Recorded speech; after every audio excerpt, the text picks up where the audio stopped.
7 for me, please.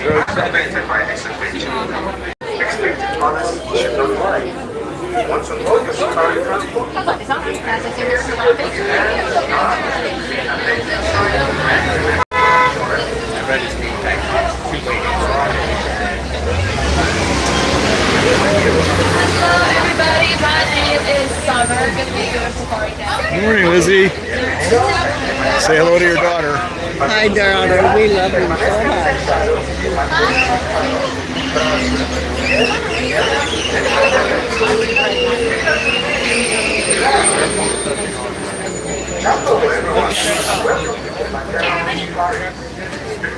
Hi, Tina. Cariboonie, my friends. Cariboonie-ians. Welcome. Make sure you guys like those spots that you pick out for yourselves, because once we get moving, there will be no seat switching. You don't want to be on the inside? We're on a safari. Lucky you, you're right. Right, when hang on we got that right hand on the side. Watch your tram. hands, arms, feet, and legs. Doors are going to be sliding shut next to you.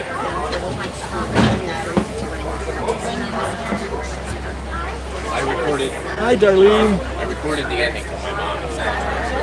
Say hello to your boyfriend. Something working. Something means thank you. I meant Leon, of course. We always like to say here in Harambe, twin day, which means let's go. Jamba, my friends, my name is Morgan. I'm going to be your safari guide this morning. A couple really important things to keep in mind before we head out onto the reserve.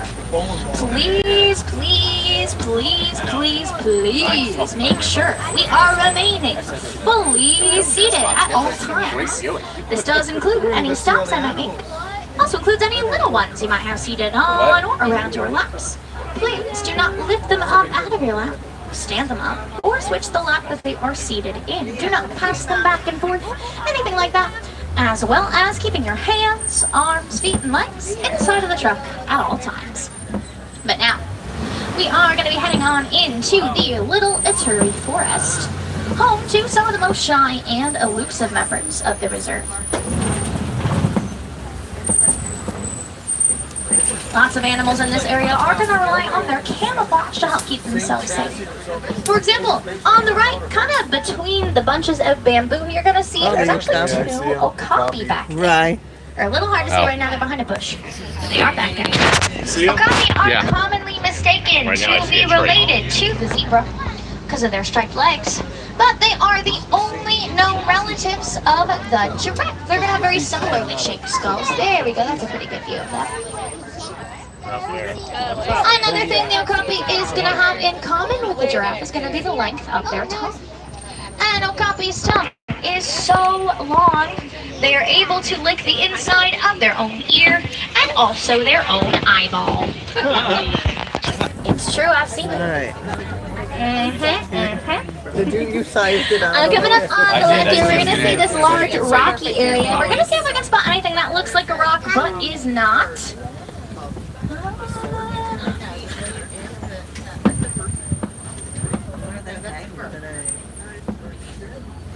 I don't see any. Coming up on our left, leaning up against that rock wall is a black rhino.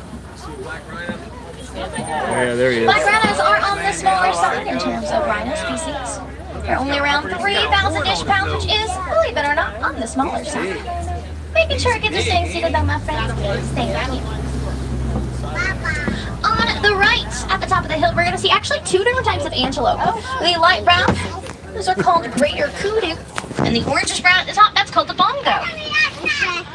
For the greater kudu, we know for sure that those are females. They don't have horns on their heads.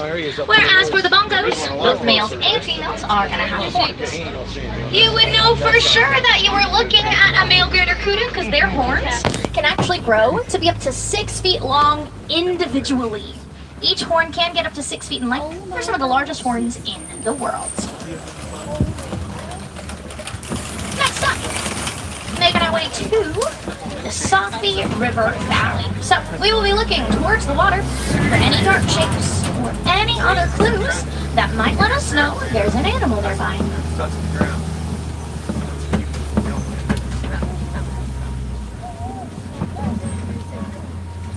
Coming up on the right, we are probably first going to see the pink-backed pelicans.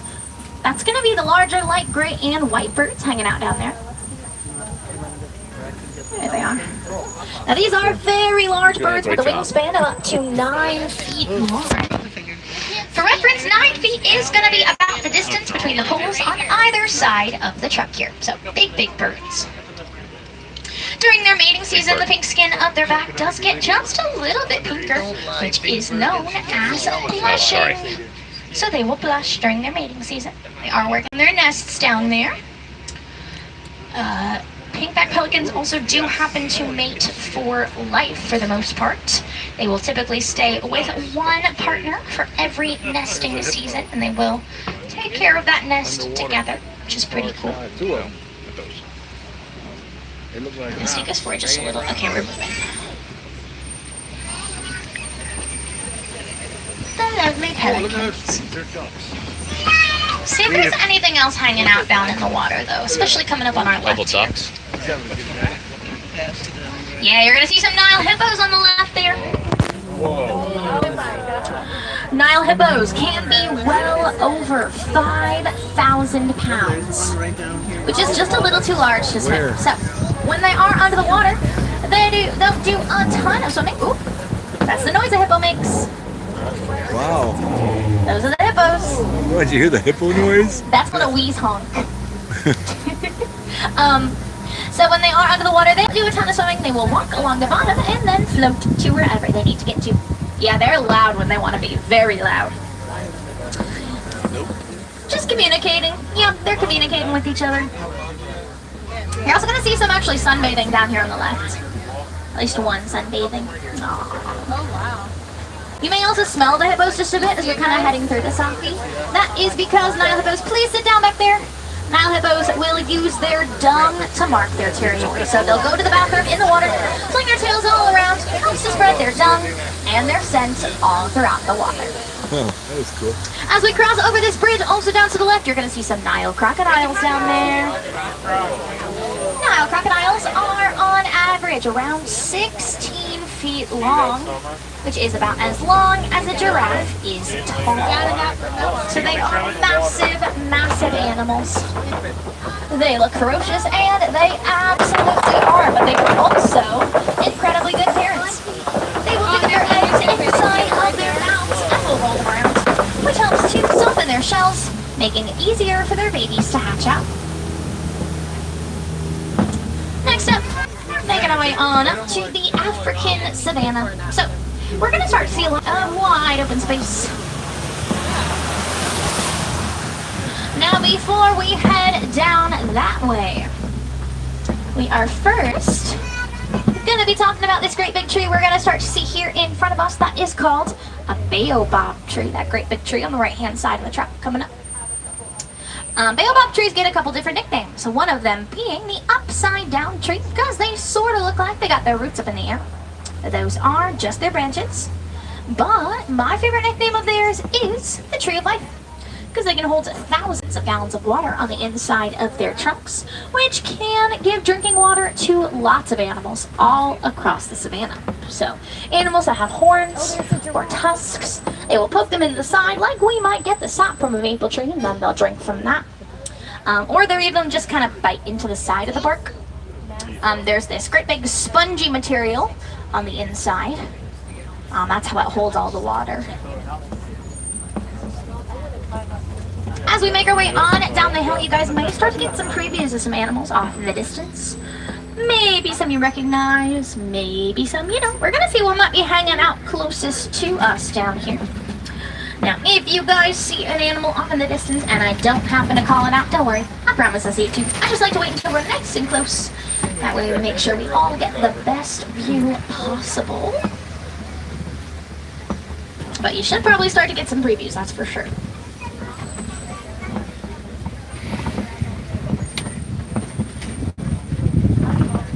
Just trying to see what's closest to us. Okay, it does look like the closest animal to us are going to be those very obvious ones. Going to be those Maasai giraffe over there. Now, we are going to be able to get quite a bit closer than this, so do not worry too much, but A group of giraffe can be called a tower. They are, after all, the tallest animals in the world. Please make sure our kids are staying seated back there, my friends. Making sure our kids are sitting down, please. There's also a couple wildebeest kind of hanging out in the shade in the trees over there on the right. Those silvery antelope. Wildebeest have been known to live in herds as large as 1.5 million. They are some of the largest I'm pointing out herds the in trucks. world. There's another Great truck. example of an animal that is going to hang out in those really large herds in order to keep themselves safe. They can't really rely on camouflage like the animals in the littlest furry forest can. There's a lot fewer places to hide over here. We're going to talk a little bit more about the giraffe in just a few moments, I promise, but I actually first want to take a peek. Coming up on our left here, there is an animal den that I want to check out. Oh, the dogs, huh? Wild dogs? Just past these hedges. Now, sometimes these animals are pretty good at hiding. So we kind of got to work a little harder to see them. Sometimes they're a little hard to see, especially around this time of day. They like to sleep in. I don't blame them. I like that too. Yeah, I can see them, but I don't know if they can see them on the can. It's possible you might see in that way back right corner the African painted dogs. Yeah, there's one laying down back there. It's really hard to see them. Painted dogs are some of the most efficient predators in the world. They're going to have a very high success rate when it comes to catching their prey because they're all going to work together as saw one just move. a very strong pack bond. Don't feel bad if they didn't get a good look. They were really hard to see. On the left, though, some sable antelope there. Sable antelope are known to be very brave animals who will never back down from a fight, no matter how large the animal they're up against. They've even been known to go up against animals such as rhinos, so obviously quite a bit larger than themselves. Everybody's getting whiplash. And finally, looks like we're going to be getting closer to these. Please have your seatbelt fastened. Probably the most important part of a giraffe's body is going to be their tongue. A giraffe's tongue can be up to 18 inches long and is a purplish black color. Their tongues are what are known as prehensile. That is a very fancy word that basically means finger-like. Because they can use those tongues of theirs like a hand to grip and grab onto things. We're also probably going to see the baby up here on the left. Yeah, he's walking away over there. We'll get closer to him in a second. But that little one there is roughly 9-ish months old, I would guess. The average giraffe at birth is already going to be about 6 feet tall. And the very first thing a baby giraffe does when they're born is fall 6 feet straight down because a mother giraffe will give birth standing up. Now that little guy there is probably more than 9 feet tall at this point. So he would probably tower over every single one of us, I would guess. We'll get a nice look at him coming up in just a moment.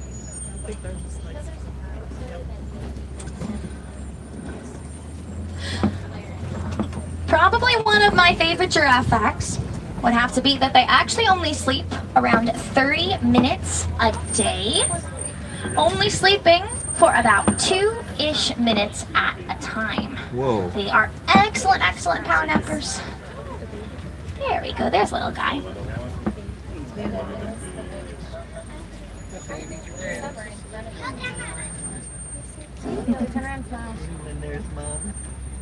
We can tell that these are Maasai giraffe by taking a nice close look at their spots. You will notice their spots are pretty spiky and jagged. There are 4 main species of giraffe found across the continent of Africa, and Maasai happen to be the only ones with those jagged, spiky spots. They also do happen to be the largest species of giraffe, averaging about 18 feet tall. At least the males are going to be that large. Females probably quite a bit less than that, but we're going to get very close to a couple of the adults here. This one on the right here, this is actually that little guy's mom. Giraffes on your side. I can tell because if you look at the top of her head, those horn-looking things are called ossicones. That's what a giraffe has. Those are ossicones. Hers are asymmetrical. Hers are crooked, so I can tell her apart. You can see a little bit of that tongue as they're flicking it in and out of their mouths. Remember, around 18 inches long. 18 inches is roughly going to be the length of an adult's forearm. So basically from the base of your elbow to the tip of your finger, roughly going to be 18-ish inches. You can imagine that part of your arm as purple and slimy, and you'll get an idea of what a giraffe's tongue looks like. Now there are some pretty large downed trees on either side of the road just a bit ahead here. Sometimes this could mean that there is a pretty big animal in the area, so we will see what we can spot. Ooh, okay, not the big animal I had in mind, but if you actually look straight ahead of us on the left, just over these cliffs, there is a mandrill over there. He's a little hard to see. Please make sure our kids are sitting down, folks. Please make sure our kids are seated. Oh, there he is. Oh, wow. Is that Rafiki? So that is a mandrill. That's the largest type of monkey in the world. The males are going to have the brightly colored faces and back sides. Also going to see an elephant here on the right. Now, I think we might actually see another elephant in just a moment. So I'm going to keep us moving. I think we can get another peek. The mandrill, he's faced away from us. He's hard to see. He's back there, though. Oh, there's that second elephant. Because there are two elephants over here, I do believe we are looking at a pair of females. So female elephants, they do tend to stay with their mothers, usually in that same herd throughout their entire lives. Whereas males typically will leave around their teenage years and go off on their own. Yeah. Everybody does it. So pretty much anytime you see a group of elephants, most likely they're going to be majority female. Now, an interesting thing that elephants are afraid of is gonna be bees. Even sound of bees freaks elephants out. So, farmers in Africa figured out if they started lining their crops with beehives, this would reduce the amount of trampling that those elephants were doing. So, the farmers stayed happier because they got to keep and sell more of their crops, and even got to sell the honey from the beehives. And the elephants stayed a lot safer because they were staying further away from people. This is called the Elephants and Bees Project, one of many projects funded by the Disney Conservation Fund, a fund that Disney has set up to give grant money to conservation organizations all around the world. If you do want to learn a little bit more about conservation, looking into some of the projects funded by the DCF is a pretty great place to start. But I do think we're going to see a couple more elephants over here. Yeah. There is one of the girls. I think we're going to see another group of females up here. You're going to start to see several, I think, the further up we move. Herds of elephants like this are usually going to be ruled over by what's called a matriarch. That is a dominant female elephant. So one female making all the rules and all the decisions. If you guys actually look straight ahead, on the left, there's a little one. She's by the rock wall. She's a little hard to see, but there is a little one up there. I'm going to see we might be able to get a little bit of a better peek. It's not going to be the best view in the world, but she's there. If you did get a peek at her, that little one is just under 2 years old. The average elephant calf at birth is going to be around 250 pounds. And the average elephant pregnancy lasts up to 22 months. You can see her through the burlap there. Up to 22 months. So nearly a 2-year-long pregnancy for elephants.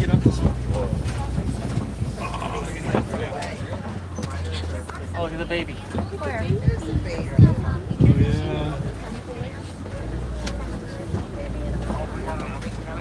Let's see if there's anyone down here by the water we can see a little easier.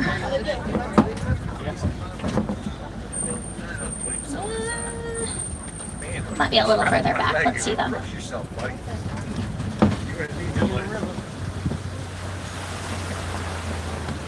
little hard to see, but that's alright. Keep on cruising. Got some pretty good elephant views, nevertheless. Beside us here are the greater flamingos. Greater flamingos are the largest species of flamingo. They are also going to be the lightest pink color. It is true that flamingos get their color from what they eat. In the case of the greater flamingos, they're going to eat shrimp and krill. It is true that flamingos get their color from what they eat. In the case of the greater flamingos, they're going to eat shrimp and krill. There is a protein found in all flamingos' food called beta carotene. That is really where they're going to get that lovely pink coloring from. So even if the food they eat isn't necessarily pink, they will still turn pink as long as they have that beta carotene. Next up, making our way to a mud pit or a mud wallow. Lots of animals hang out in or around the mud to help keep them cool on hot days. That mud can serve as a natural sunscreen, moisturizer, and even a bug repellent. So it's a very nice gathering area for lots of species. We'll keep an eye out. Here we go. You're gonna see some white rhinos over there on the right. Oh, they're laying down. White rhinos are going to be quite a bit larger than the black rhino we saw earlier. It can be up to 5,000 pounds versus the 3,000 of the black rhino. They don't get their name from their coloring at all, rather a mishearing of an Afrikaans word, "weit," meaning wide. Talking about their wider upper lip. We might get another peek at those rhinos a little later on, but in the meantime, there is a very different animal just over this cliff on the left. There are 3 cheetahs laying down. Oh my God. Where do you see In it? the shade there. Kind of in the middle of that clearing. Oh yeah, I see it. Cheetahs are the fastest land animals in the world. They can reach speeds approximately 60 miles an hour, but can really only keep that speed up for a couple hundred yards. Then they do have to stop and take a break. They are sprinters, not marathon runners. Now, do not feel bad if you're having a hard time seeing the cheetahs. Oh, there is one. Top right, you can see that one just a little easier. Oh yeah, there he is. Cheetahs are excellent at camouflage. They're going to do most of their hunting during the day. That's when they have the least competition from other predators. So, their spots help them to blend in with the shadows and light coming through the trees. Speaking of other predators, Here we go. gonna see a lion up here. One of the females, it looks like. You can see her. We're gonna come around so we can see her from the There she front. is. Lions are what are known as crepuscular animals, meaning they are usually going to be the most active around dawn and dusk. All 3 of them. Yeah, look at that. Okay, I'm going to come around so we can kind of see all 3 of them at once. Okay, we'll pause it right up here, get a nice look. Oh, big on. Look at them. So yeah, we're pretty lucky we get to see all 3 of them awake right about now. Otherwise, they can sleep up to 20 hours a day. These are also going to be 3 relatively young lions. It's a little hard to tell from this angle, but that male, his mane actually isn't even fully grown in yet. Oh, you can see he's got that little mohawk. Oh, okay, very classy, sir. So they are what are considered juveniles, so no older than about 3. They are siblings, 2 sisters and a brother. On the left here, there are some animal burrows here. Now, this is sometimes the home of the warthogs, which are the largest burrowing animals, but they do use those burrows to keep them cool during the day and then warm during the night. So probably just hiding out. I'll let you know if they make an appearance. Sometimes they just like to pop in and out. Let's see. Oh, if you guys look straight ahead, just to the right of that hedge there are 2 ostrich actually sitting side by side. As soon as we turn, we're going to lose them, so I'll go nice and slow. You got them. Oh. Ostrich are the fastest 2-legged animals in the world, reaching a top speed of around 40 miles an hour. They were in a really awkward spot, but hopefully at least got a peek at them. I saw them. On the right, on the ground, you should see some ostrich eggs down there. Well, I'm not gonna show them. 1 ostrich egg is equal to 2 dozen chicken eggs. And a fully grown person can stand on an ostrich egg without it breaking. That is how strong those shells will be. Finally, making our way to one of our warden's posts here, where we should be able to get a peek at a couple of the residents that are known to hang out in this area. Should be able to see, yeah, the Nigerian dwarf goats. They're waiting on their lunch. They're on my side. As their name suggests, is a pretty small species of goat. This year's about all the bigger they get. They are just as cute as they are useful. They can produce a sweet and nutritious milk, just a little bit more nutritious than cow's milk. They're so cute. But now that we have got to see some really incredible animals, I like to share one of my very favorite conservation success stories. It is the story of the Bontebok, A bontebok is a type of antelope that lives in Africa. There is a picture of one on the animal spotting guide above your head. They're kind of towards the bottom corners. Around 5 animals in. Around 100 years ago, there was only 17 bontebok left in the whole world. So, one farmer in Africa decided they were going to fence off their land, keeping all of those antelope safe inside. So that today, their population went from just 17 to no longer being considered a critically endangered species.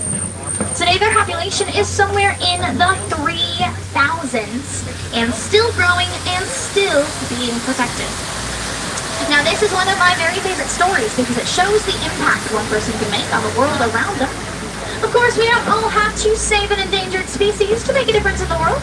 For instance, one challenge I like to leave my safari goers with is when you go back home, simply tell one member of your family or one of your friends one cool thing you learned or saw while you're in the park today. Because the more we learn about animals, the more we like them, and the more we want to protect them. But now, folks, this does mean our safari will be coming to a close, but we don't like to say bye here. It's far too sad and far too final, so instead, we say Kwaherini, which means go well. So friends, go well, go wild, go have a great rest of your day here at Disney's Animal Kingdom, and go out and make a difference. My name has been Morgan. I hope you guys have enjoyed your safari today. Alright. There you go. guys. Anyone on that right-hand side? Watch your hands, arms, feet, See you and legs. later. We're going to be sliding We're over going to be next streaming to all day, so watch your stay step tuned. as you exit Asante Sana and Kwaherini. You're very welcome.